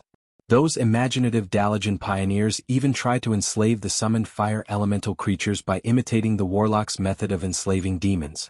The results were terrible. Fire elemental creatures not only consumed more of Pharaoh's spiritual energy, but more importantly, fire elemental creatures were extremely irritable. If they were unhappy, they would rather self-destruct than listen to a mere mortal's orders. It was this characteristic that made enslavement of the fire elemental essence an unstable, semi-forbidden magic that made it so that I would rather perish than let you off. Of course, it wasn't that fire elemental couldn't be summoned. For example, the shamans were very good at this. Through the fire elemental totem, they could summon the fire elemental for a short period of time to help fight monsters. Short-term summons were different from long-term bodyguards. Moreover, in reality, the shaman's ability to summon fire elemental was extremely limited. They would first contact the fire elemental realm with their spiritual energy, then humbly ask for the fire elemental's help through spiritual communication. Under normal circumstances, the fire elemental totem would be effective. But the fire elemental could ignore you. This meant that the fire elemental totem in this world wasn't very effective in actual combat. Unless it was a radiant moon mage with extremely high spiritual energy, very few people would enslave the fire elemental. Even if there were people who used it, they would mostly use the fire elemental as bombs or walking self-destruct soldiers. Duque's order for the fire elemental to submit to mortals was a completely subversive move. Using their own spiritual energy to attract the fire elemental and condense it into a fireman couldn't possibly have its own will. How could the summoned fire elemental fight? Summoning elemental creatures required constant expenditure of spiritual energy, but conversely, the summoner didn't have to worry about every attack of the elemental creatures. How could one fire elemental compare to two fire elemental creatures? In previous battles, the fire elemental would be at the front while the mages would drink tea at the back. For a moment, the pharaoh at the front line of Mount Hyjal was full of ideas, and all sorts of new tricks were developed almost instantly. Some people contracted 4 fire elemental creatures and really played with 5 fireball gods. Some people contracted more than 10 inferno imps in one go and played with group fire arrows. There were also people who had designs on the molten demon hounds. What the hell, they actually contracted smaller molten demon hounds as mounts. That was so cool that others would die of envy. There was even an ice mage at the Morning Star rank who tried to contract multiple fire elemental creatures. He succeeded, and then summoned a fire elemental and a water elemental at the same time. Unfortunately, before he could truly experience what it felt like to have ice and fire at the same time, the water and fire elemental creatures under him started fighting among themselves. It wasn't a small fight, but a fight to the death. This was amazing. 2 mages had clearly summoned a water elemental and a fire elemental each. Even if they stood at the side, it would be fine. Why did a mage summon 2 elemental creatures of opposite attributes at the same time and start fighting? There were too many things that made the Mount Hyjal defense line a little lively, and even messy. If not for the fact that these alliance mages had fought alongside the Night Elves and defended Mount Hyjal to the death not long ago, the old fogies of the Night Elves would have flown into a rage and chased them all away. Don't King cause trouble in our holy mountain. Duque knew a thing or two about the situation outside. He didn't have time to care. It couldn't be helped. If he killed Ragnaros as an outsider, the fire elemental creatures wouldn't think much of it. Then the fire elemental creatures wouldn't think much of it. Even if Duque and the rest killed all the fire elemental creatures in the entire land of fire, it wouldn't matter. Chapter 1830. The characteristics of the Land of Flames meant that new fire elemental creatures would be born here at all times. They would follow the instincts of fire creatures and keep fighting, devouring, and growing. Perhaps in a few years, another Lord of Flames named the Great Lager Screw would be born, and he would bring a large force to Mount Hyjal to cause trouble. If that was the case, the Night Elves would not have peace. This time, it was the king's flag at the top of the city wall. As a demigod, Duque overthrew Lager's rule and injected his will into the entire Land of Flames. The nature was completely different. Duque was the new king of flames. After Duque killed Lager, no one stopped Duque's will from pouring into the entire Land of Flames. The vast willpower that was as vast as the heaven and earth began to invade the entire Land of Flames unscrupulously. Duque's will was like the roots of a tree, penetrating, rooting, and sprouting into every crevice in the Land of Flames and every place with high concentration of elemental energy. After Duque completely controlled everything, the ancient elemental language with a mysterious rhythm echoed in the entire fire elemental realm. I am the weave demigod Duke Marcus of Azeroth, who controls the 3 major elements of fire, frost, and arcane spells. In the battle with your old king Ragnaros, it ended with my absolute victory. Now, I hereby declare that I am the only master of the Land of Flames, the supreme ruler of billions of fire elemental creatures. Who agrees? Who objects? Perhaps in the eyes of mortals, Duque had already led outsiders to defeat all the bosses in the Land of Flames. There shouldn't be anyone stupid enough to come and seek death, right? Don't say it. There really is. Me. Pyros will be the first to disagree. I acknowledge your power, but you're not a fire elemental creature. What right do you have to be our king? A rather powerful will rose from the southeast of Saffron Fortress. His will and his voice immediately received the response of many fire elemental creatures. Speaking of which, Duque also felt that he was a bit shameless. After all, he was a human, not a real fire elemental creature. Although Azeroth had accepted him and allowed him to become a demigod that transcended the mortal world, in theory, he had already surpassed the boundaries of human beings. However, racial discrimination was not something that only existed in the human world. It wasn't like people would worship you like a god just because you became a demigod. Look, isn't William also unwilling to call Wolf Papa father? Goldring and William were on the same side. Of course, William couldn't do anything to the wolf god. Duque and this guy who called himself Pyros weren't on the same side. After controlling the land of fire, this world of fire would become Duque's backyard. A huge eye opened above the head of the powerful will. It was a pure flaming eye. It was enormous, mysterious, and carried with it an irresistible pressure. This was the terrifying aura from the new Flame King. Duque could clearly see who the opponent was. Pyros was a lava giant. Hot lava flowed all over his body, but he lacked a rock layer that was hard enough to protect his body. However, the temperature of the fire elements on his body wasn't too high. Most importantly, Duque remembered who he was.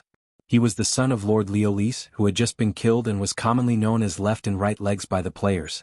Duque, who was sitting on the flame throne, had a contemptuous smile on his face.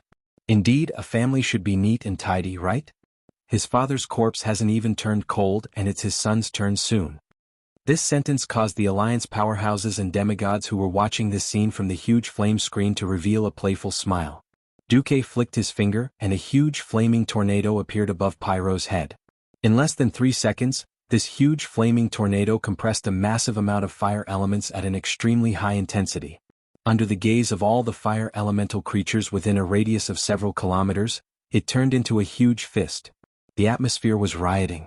All the conscious elemental creatures fled the area in fear. Pyros sensed in shock that the power he was familiar with was leaving him, and an even greater and boundless power from the true master of this world of flames was about to descend. This flaming fist wasn't something a little lava giant leader like him could withstand. He didn't beg for mercy, nor did he resist. He just stared blankly as Duque's uncontrollable power dominated and took over the surrounding space. That's right. Duque was showing off his prowess. And he was the chicken that Duque killed to show the still untamed fire elemental creatures of this world. Asterisk boom. Asterisk the huge flaming fist finally descended. This wasn't a simple physical attack, but an elemental bombardment through and through. A thick pillar of fire that would take 30 people to wrap their arms around connected the ground where Pyros stood with the endless flaming sky. This rather powerful lava giant leader, who should have survived until Return of the Legion, before dying just like that, his soul and body were reduced to dust in this fiery land. Just like that, Lord Riolis's lineage disappeared from the history of the Land of Fire forever. More flaming eyes appeared in the sky of the Land of Flames. They used their sharp gazes to sweep across all the fire elemental creatures on the scorching land. As the flaming eyes blinked, a sharp voice rang in the ears of every fire elemental creature. Who? Well, who disobeyed the rule of the new Lord of Flames, Duke Marcus? Is it you? Is it you? Or is it you? As if he was calling names, Duque sent his majesty and will down on the heads of the relatively powerful second-tier leaders. The mother of Nightmare Spider Bestarak was dead, but that didn't mean that the entire Nightmare Spider race was wiped out. Under the mother of Nightmare Spiders, there was actually a group of powerful Nightmare Spider lords, and the most outstanding among them was Jurixia. When Duque's will descended on her head, her 6 legs almost instinctively turned to jelly. She knelt on the ground on the spot and curled up into a ball. Jurixia of course obeys your rule. I am a servant who serves the Supreme Lord of Flames, Duke Marcus. Very good. Duque's voice came from the flaming eyes. As a powerful Nightmare Spider who obeys me, I grant you the title of Nightmare Spider Mother. But, there are other powerful Nightmare Spider lords. Her grievance only lasted for a second. Suddenly, within a few kilometers of her territory, 5 or 6 miserable screams came at the same time. Those were the final cries of the Spider Mother, who was at the same level as her. Enemies who used to be at the same level as her were instantly turned into ashes. The new Lord of Flames, Duque, was actually so powerful. Chapter 1831. Not daring to struggle or resist at all, the new brood mother kept her curled-up body and offered her humble loyalty to the new master of the Land of Fire in her own way. None of the spiders in this world were trustworthy. Most arachnid creatures had sinister, cunning, and unpredictable characteristics. Duque didn't care because he wouldn't bother to pay attention to a brood mother who wasn't even a demigod. Since he was the king in the land of fire, Majordomo would become the manager of this place again in 10 years. Under one person. Above all others. He was talking about the fire demon supervisor. Moreover, Majordomo used the former broodmother's flame core to become a demigod. How could he be on good terms with this broodmother? Duque didn't say anything and just smiled. He used to think that all the masters in the fire elemental realm had been wiped out. Now he realized that he was taking things for granted. If he didn't control all of the fire elemental realm, he wouldn't have known that Smodron, who was supposed to be one of the 4 elemental lords in the original history, was actually quite powerful at this point in time. He wasn't in the narrow scope of the land of fire. Instead, he was near Grey Valley. As a lesser lord, he restrained his subordinates and didn't let too many fire elemental creatures rush into Grey Valley to set it on fire. To the great supreme of fire, I, Smodron, offer my loyalty. The fire elemental lord who looked like the gatekeeper, Belloc, knelt on one knee before the huge eye of fire. Don't you dislike me because I'm a human? Duque's booming voice came from the eye of fire. In my eyes, fire elemental creatures are no different from other creatures. That's why I've always opposed Ragnaros's plan to destroy the entire world of Azeroth. I lacked the strength to fight against him, so I exiled myself to this remote place. Smodron was speaking the truth. The fire elemental density in his territory was obviously far less than in Lager's lair. Of course, if he had been recruited by Lager earlier, he would have been lying on the ground like the other stubborn fire elemental lords, and even his flame core had been dug out and devoured. Duque was quite satisfied with this guy. Very good. Come to my throne room and I will grant you your rightful place. A huge door of flames opened in the void. Smodron did not resist and walked in directly. When he came back to his senses, he saw Duque surrounded by a group of fire demons and a group of demigods. Without much to say, he knelt down on one knee and swore his loyalty. The ceremony was completed. In terms of pure strength, Smodron was definitely the strongest among Duque's fire element subordinates. First come, first served. Duque had to give the loyal Majordomo a higher status. For the time being, apart from Duque, Majordomo and Nox were ranked second, and Smodron was third. Majordomo was ranked first in the fire elemental world. In the long run, Duque would consider giving Smodron the second position after he made a contribution. This was a check and balance as well as a test of strength. But that was a matter for the future.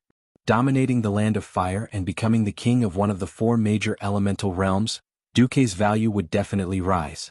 Considering Duque's characteristics as the pharaoh, it was not hard to imagine that he would definitely attack the Tidehunter's water elemental realm. But right now, everything was unknown.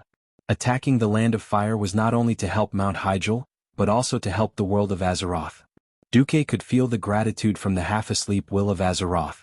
Since Duque killed Lager and got the biggest benefit, he was too embarrassed to take the rest of the spoils. Duque did not know what was going on with the mortal equipment in Lager's hands. In any case, Lager was dead, so he just dug out a bunch of mortal equipment from Lager's lair like a treasure chest.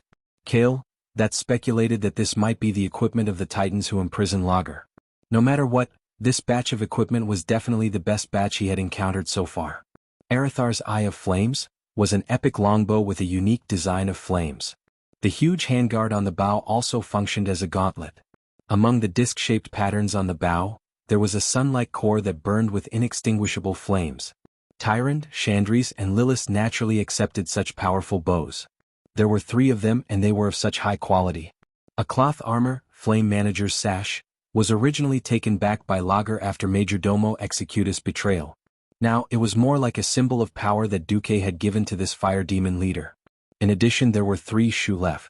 Staff of Annihilation.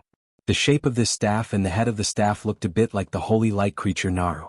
This was because every piece of gold and rose-red metal in the shape of flames was suspended in the air, surrounding the energy gem that shone with a mysterious radiance at the head of the staff. It was not very powerful to call it an energy gem. In standard terms, it was an energy formation that was solidified at the head of the staff. The mysterious energy of destruction was fixed at the head of the staff in a whirlpool-like manner, constantly absorbing the surrounding elemental energy to provide more powerful magic power for the owner of the staff. This standard staff not only provided powerful bonuses in endurance and intelligence, but also had a super high additional bonus in magic circuits.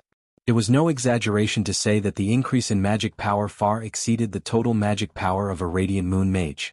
Only Breaking Dawn archmages and demigods like Duque could use this staff. There were 3. One was given to Kai, one was kept for Jaina, and Duque took one for himself as a souvenir. Kagwin Balrog King's Warhammer was actually a milk hammer that increased magic power. Because of its powerful comprehensive properties, as well as the increase in spirit and level acceleration, he kept it. When Rhiadaline returned, he stuffed it into the Blood Elf Knight leader's hands. The bastard Gavin Rad actually had the nerve to imitate Rhiadaline's speech, pinching his throat and shouting, "Boo! Are you trying to make me never return on the path of healing?" If Rhiadaline heard this, she would probably want to cry. It couldn't be helped. These days the Holy Knight heroes were all triple elemental Holy Knights. Rhiadaline wasn't the best at fighting, so she was naturally thrown into the role of a healer. The other Holy Knights each had an offensive divine artifact. They couldn't let it go to waste, could they? The group imagined Rhiadaline, who couldn't complain, especially the Holy Knights, and felt weird. Especially the Hoof, who had been playing around with happy flames. She touched the back of her head in embarrassment and laughed foolishly. If she hadn't obtained happy flames, which was originally Morning Shadow, she would probably have been thrown into the healing team sooner or later. Chapter 1832. Here. Let's give this to Rhiadaline too. Let's comfort her. Duque took out the two-handed hammer, Savra's Hand of Burning Annihilation, and prepared to give it to Rhiadaline. As the war hammer that Lager had used before, this weapon had a rather impressive foundation. Even though the war hammer had shrunk to a size that could be used by humans due to the lack of a massive amount of fire elements, it was a completely different concept in the hands of a true powerhouse. However, William objected. Magni will eventually return. In fact, not only does Muradin not want to use his brother's Balrog hammer, but Magni's spiritual imprint on the hand of the Balrog has not disappeared. Even Bu Lang, who was assigned to the melee team, lacks a suitable weapon. Duque was speechless. The Alliance's hero team actually lacked defensive warriors these days. There were many professions that could tank the boss. Defensive warriors, defensive knights, wild druids, and even the new death knights. However, the people who entered the hero's domain were all unrestrained. Look at that group of bastard paladins, each of them carrying a divine weapon for damage output and whistling at the side. They could attack the monsters but not tank them. William was a true berserker, and he couldn't possibly just give him a shield and let him tank the monster's aggro, right? What a waste of resources. In the end, the one who tanked the boss was Bronzebeard. Bu Lang, who was originally a hunter with a flintlock, was forced to go to the melee team because of the overflow of rangers in the Alliance's hero team. Dwarves had very high requirements for weapons and equipment. The top-notch God's Descent could increase the size of their equipment, but not their weapons. Hence, the Bronzebeard brothers were troubled by the need for a powerful weapon that could increase its size along with its body. After enduring for so long, the hand of the Balrog was the most suitable weapon. Fortunately, there was an additional, Savra's Hand of Burning Annihilation. Next, almost all the spellcasters had a voltage transformer pulse capacitor. This thing sounded very scientific, but it wasn't scientific at all.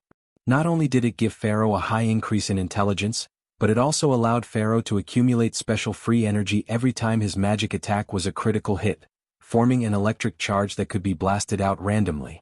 Finally, they attacked the Land of Fire. After wiping out all those who resisted, they left. It was necessary for everyone to have a set of work clothes. The Thief, Death Knight, Mage, and Druid all had the Flame Victor set. Paladin, Priest, and Warlock all had Flame Conqueror set. The Warrior, Ranger, and Shaman all had Flame Protection set. It wouldn't be wrong to say that these were work clothes. In the end, these were the standard equipment left behind by the servants of the Titan Giants. After killing the boss, it was the perfect time to let these items see the light of day again.